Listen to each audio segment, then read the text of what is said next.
Today I'm sharing a modern recipe for traditional Persian clay pot cheese, a delicious tangy cheese from Iran.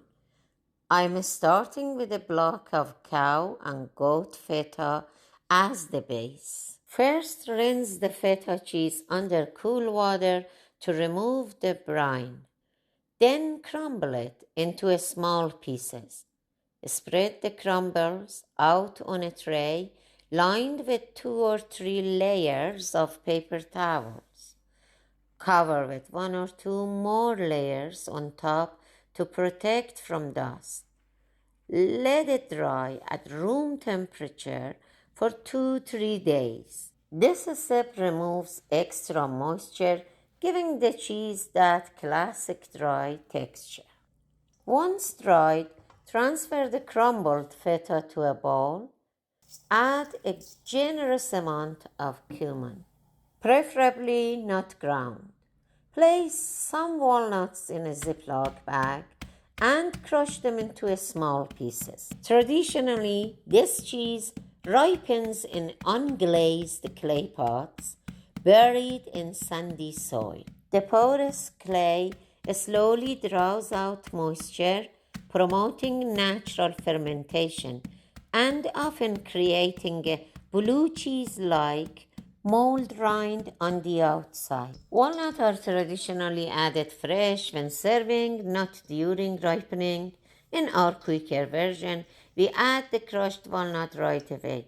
It infuses great flavor and turns out delicious. And mix everything well.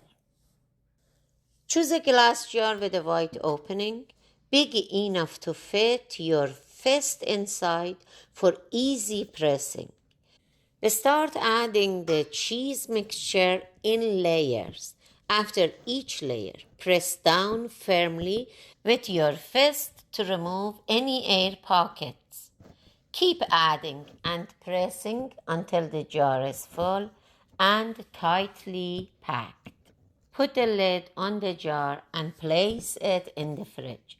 Let it sit for several days or up to a week until the moisture is absorbed by the cumin and walnuts, so the flavors fully blended into the cheese.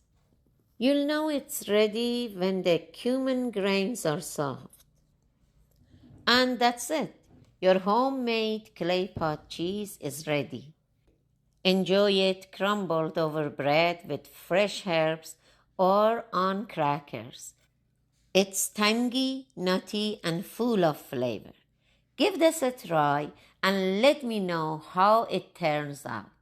Thanks for watching. Please consider subscribing and sharing this video with your friends and family. Have yourself a wonderful day.